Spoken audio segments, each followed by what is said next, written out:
Здравейте, приятели! Аз съм Жоро. В видеото днес ще ви покажа как бързо и лесно може да подмените диск на електрически агошлайф.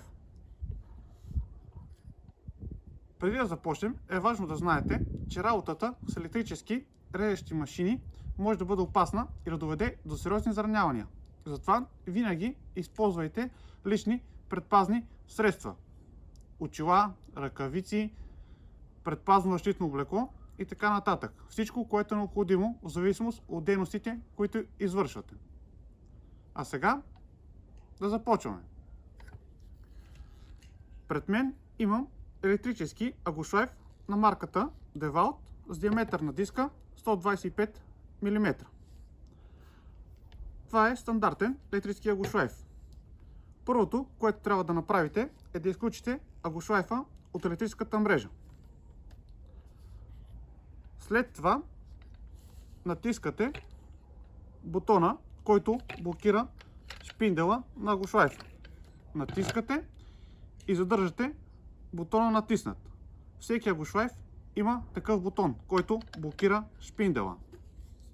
След като блокирате шпиндела, използвате специален ключ или шестограм, в зависимост от модела агошлайф, който имате, за да разхлабите шайбата, която притяга диска. Наляво, обратно по посока на въртене на часовниката стрелка, разхлабвате притягащата шайба.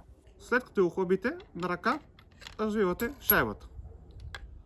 Премахвате диска, който е на агошлайфа. След това взимате новия диск и го поставяте на агошлайфа. Поставяте отново притягащата шайба.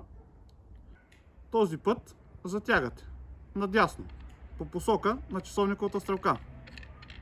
След като приближите затягащата шайба, трябва отново да натиснете бутона, който блокира шпиндела. И използвате шестограм или специален ключ, както казах, за да притегнете шайбата, която притиска диска. Притягате умерено, тъй като по време на работа диска се самозатяга. Ето така, бързо и лесно, в 4 стъпки се подменя диск на агошлайф. Накрая ще включа шлайфа в електрическата мрежа и ще тествам дали всичко е направено както трябва. И много е важно да запомните, дори да не извършвате никакви дейности с агошлайфа, а просто тествате дали сте извършили правилно смяната на диска, е добре да използвате лични предпазни средства. Предпазни очила, каска, защитни ръкавици, а не ръкавици, които са ви големи, като зимни или градински ръкавици.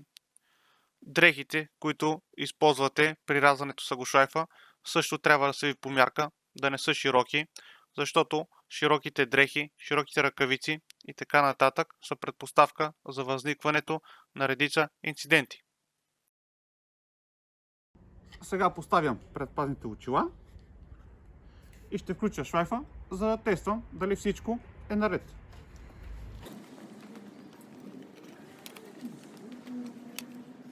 Шлайфа винаги трябва да го държите с две ръце.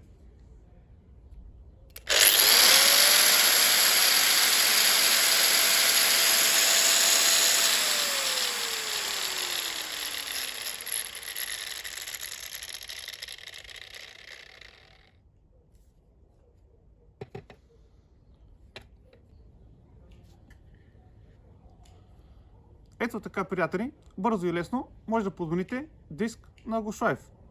Ако видеото ви е харесало, натиснете лайк бутона, абонирайте се за канала ми и споделете видеото, за да може да достигне до повече хора. До следващия път!